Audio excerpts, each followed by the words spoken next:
Social Sciences webinar. My name is Vanessa Rodriguez, and I will be kind of your MC for today. I want to share, before we go into more introductions, that if you have any questions, please feel free to submit them via the chat, which you can find in the bottom middle of your Zoom screen.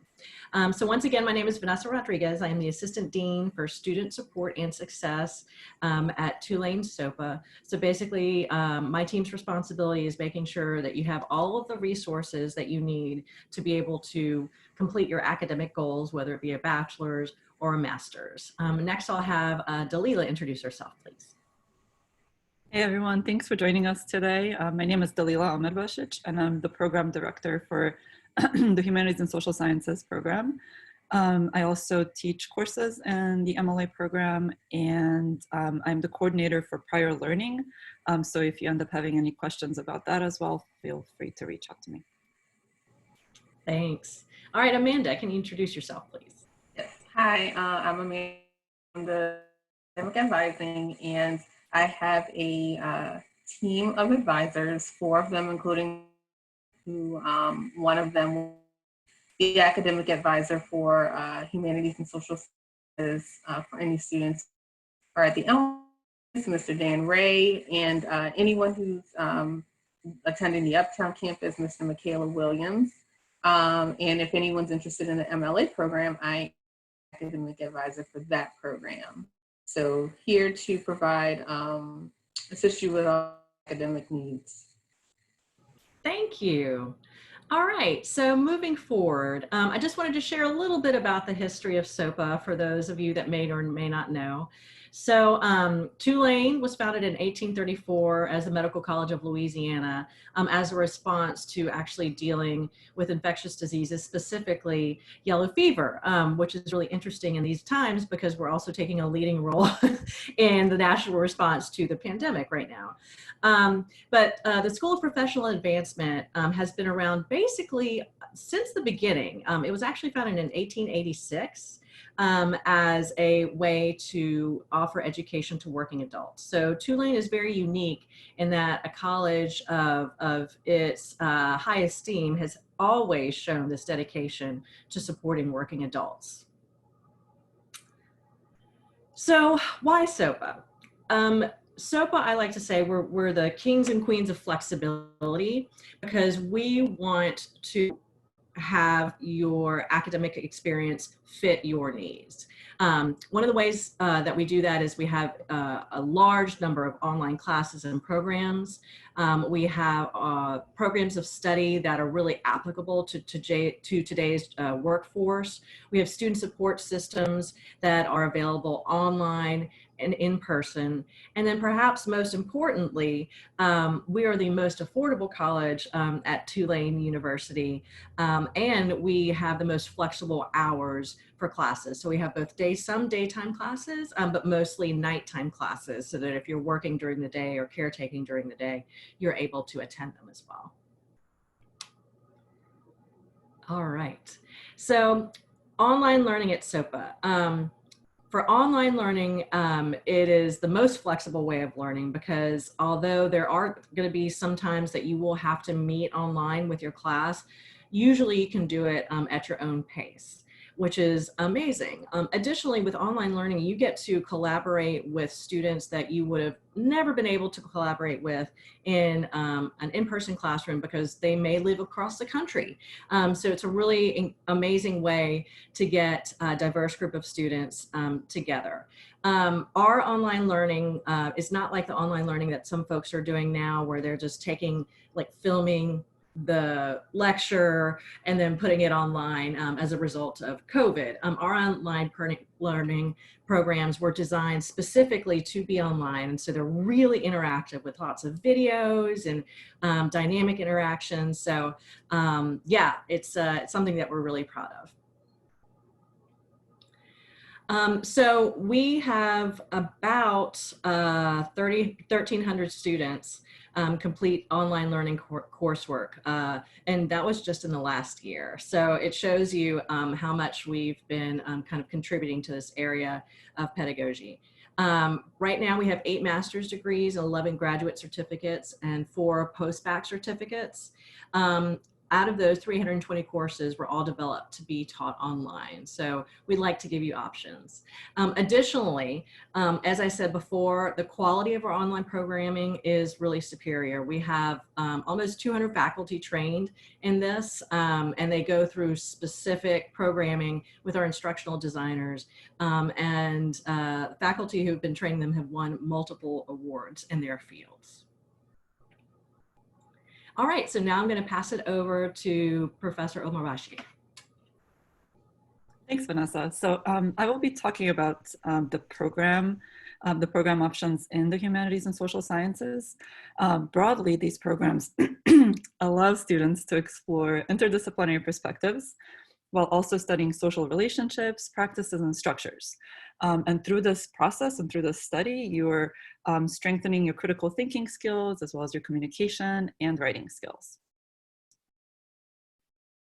So we have undergraduate programs and graduate programs in humanities and social sciences.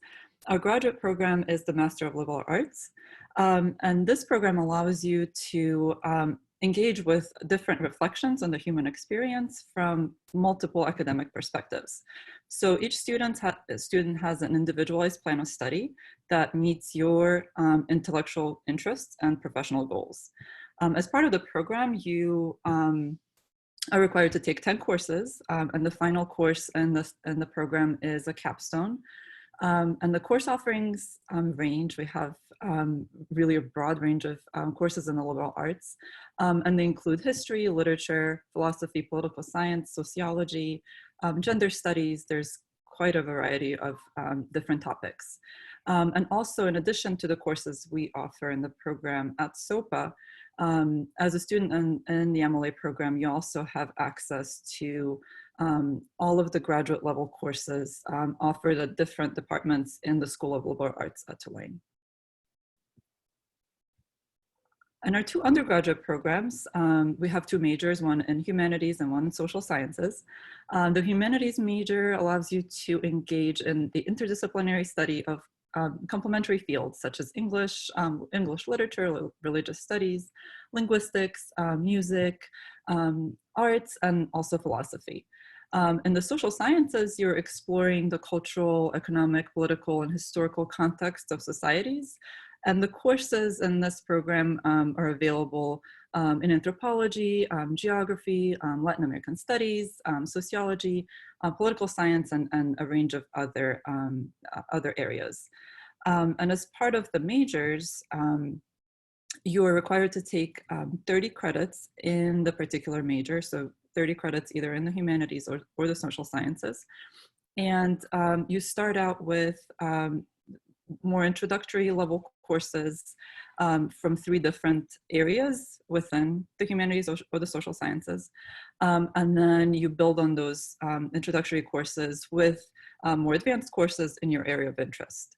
And then the final course that you would take would be a capstone course in the relevant area that will allow you to bring together the different subjects that you've learned about and explored, and also apply them to case studies from various professional settings or community organizations. So the capstone is sort of a way for you to bring everything together and then see how it actually applies to various career options. And one of the most amazing things about or aspects about these programs are our faculty. We're super proud to have some amazing faculty teaching the courses in both humanities and social sciences. We have faculty like Mike Kaczynski, who is a professor in the English department who teaches regularly in the MLA program. Melinda Nelson-Hurst teaches our anthropology classes on, she's an Egyptologist, so she offers a lot of really interesting courses about Egypt and mummies, and she can teach you about hieroglyphics. Claudia Keel teaches a lot of courses about art, specifically Louisiana art and photography. And then Bo Boudreau teaches a lot of our English courses. He's teaching your introductory composition courses, as well as courses on poetry. He's an accomplished poet. He's published many poetry books, and also actually most of these faculty have received numerous teaching awards through the course of their career. And because the students in these programs develop such a wide range of skills, you're building on this foundation of skills and knowledge in professional settings. So you're able to take these skills and then apply them to really a broad range of careers. So many of our graduates have gone on to careers in business, education, arts, consulting, public relations, public policy, nonprofit management, and also writing. And this is just kind of an example, but really the options are, there are really many options that you can pursue career-wise. And then I also wanted to talk a bit about our credits for prior learning. This program is pretty unique, and it's available both at the graduate and the undergraduate level, although it's more applicable to our undergraduate students, particularly in humanities and social sciences. But basically, this allows you to earn credit towards your degree, and the credit can be earned for learning outside of the classroom. So this can be based on your work experience, community service, or military training. Undergraduate students can receive up to 24 credits, and this can be through portfolio assessment, as well as examinations such as standardized assessments or language proficiency testing, for example, and then also your military training. And graduate students can receive up to 6 credits through portfolio assessment that can be applied towards your degree. And then I will turn it over to Amanda Hassan, who's going to talk about the student support and success. Thank you. So at SOPA, we have a host of different resources that's available to you as a student. We have, like I said before, of a number of academic advisors that will be there to actually help you with your academic plan, making sure that everything that you're taking in terms of classes matches up with what you are thinking about in terms of your general education requirements. And we also have faculty, which will be your program directors. So we have a few that will work with you on your major courses. And they will make sure that you're on track for graduation as well. They come, again, well-renowned from industry, and they teach real-world experience to our students, which is what we really value, faculty members. We do have a career advisor who actually has a Canvas career site. She does webinars, she does resume writing assistance, and a host of other things. And so she's a very great resource for you to know at SOPA. In addition to the faculty, the career coach, the career advisor, it's really important for you to know your peers. Those folks that are in the classroom with you also bring a lot of experience and knowledge. And so they would be helpful for you to connect with your peers. And then once you are a student at SOPA, you'll also have a network of alumni that you'll have access to as well. And a lot of them can offer you some mentorship. They can offer you some advice based on what they did while they were studying, and just give you a whole lot of information about what your next steps could be as well. So applying is pretty and easy. The application is on. It's a $40 undergraduate fee and a $50 graduate fee, but if you're attending this webinar, the fee will be waived. Be sure to upload your ID, make sure it's a clear, updated copy of your ID that you'll be updating. And most importantly, your transcripts. Your transcripts can be sent electronically, or they can be mailed to us. The official transcripts. If you have your unofficial transcripts handy, You can upload that just to get your application started, review process, so that we can actually start looking over things with you in terms of transfer credits or anything like that. But once you get your official transcript, you'll have everything fully completed. So again, if you have unofficials, it'll be a great way to get things kind of started quickly while we're waiting to get your officials later on. So we have a couple of deadlines. The is August 1st, January 1st, and summer 15th. So we have plenty of time to apply for this fall 2020. And if you're not ready yet, then you can go ahead and apply for next spring or next summer. So we can definitely work with you on getting you in at any one of these three different times. Just like Assistant Dean Rodriguez said, the thing right on is affordability. So your undergraduate tuition is about a little over $500 per credit hour, and at the graduate level, it's a little over $1,000 per credit hour, which makes it extremely affordable and one of the least expensive departments on campus.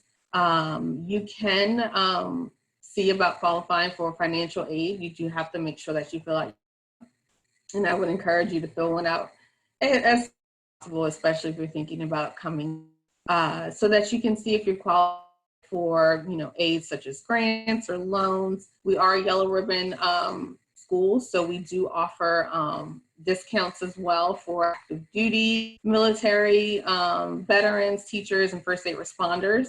And so we'll work with you to get any of those discounts that you need. So again, that's something that really is helpful for you as adults. All right, if anyone has any questions, you can feel free to type them in the chat now, and we can answer those questions for you.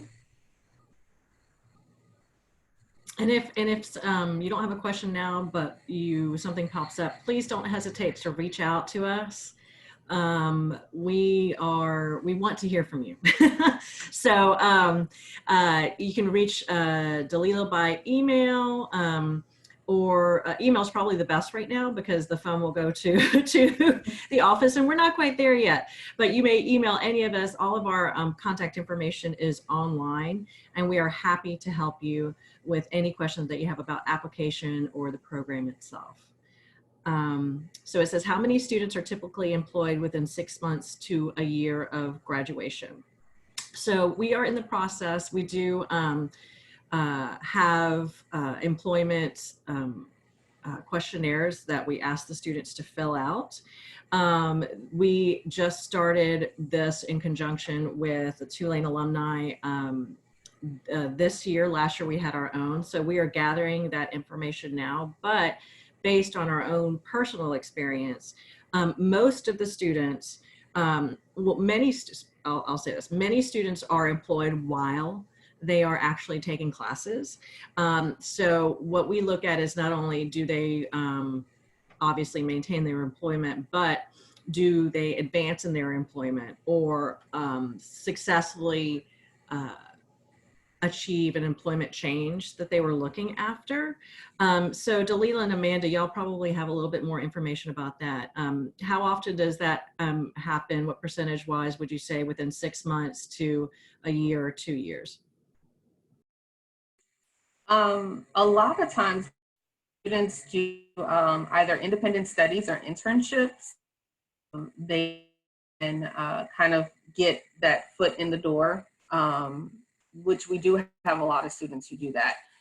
When they do the studies, they get a connection to faculty, and a lot of times the faculty, again, are working in the fields in which they're teaching, and so connections can kind of develop. And so if you do internships and independent studies around what would be technically maybe your junior grad, then the ball rolling, and then working with Cynthia Washington, who is our career advisor, can kind of help you get those things started sooner rather than later. So we have a lot of students who actually transition throughout, but for, depending on if they're going from one career to another. Thanks, Amanda. Dalila, you want to add anything? Yeah, so I think it's a great question, and it would help us understand better sort of that transitional period, because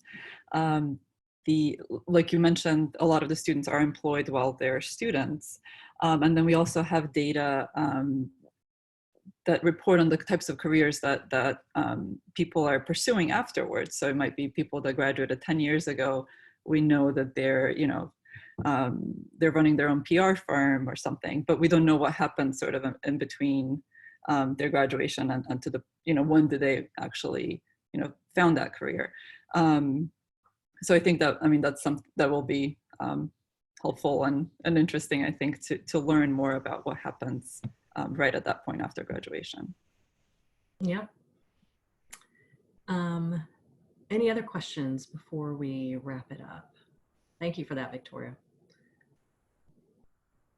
All right. Well, thank you again for coming and joining us. Is there a thesis requirement for the master's program? Dalila. Yeah. So there are 3 different options for students completing their master's. A thesis is not required, but is optional. So if somebody is interested in really pursuing a topic in greater depth, they can do that. And we've just had 2 students complete super interesting thesis topics. But most students are likely not interested in doing a full thesis that gets submitted to the library and is published and all of that. So for students who are not interested in a thesis, we have a capstone option. And then within that capstone option, students again have two different ways in which they can pursue that. So we have a capstone project and a capstone portfolio. The project is more like a mini thesis, is I think the best way to describe it, because it's not as in depth as an official thesis would be, but it's basically a longer paper that focuses on a really specific topic. The capstone portfolio is different in that it allows you to bring together different aspects of your interests in the program. So, for example, bringing work from 3 different courses that you've done that you would like to further explore and see what kind of relationships exist in between those courses and the topics, and then reflect on the process. So it's designed to allow you to see how the things that you've learned connect to something that's of particular interest to you. So it could be, how has the program helped you grow personally? How has it helped you grow professionally? Or how has it developed particular intellectual interests that you have? So those are the three different options that we have. And again, if you have specific questions about any one of those, I'd be happy to talk more. Thanks, Dalila. That's that flexibility I love. You can tailor it to your own needs. Absolutely. All right. Any other questions? These are great. Okay, well, thank you to everybody for joining us. We really appreciate it. We hope to see you in the classroom, whether virtual or on ground. All right, take care. Bye. Thanks, everybody.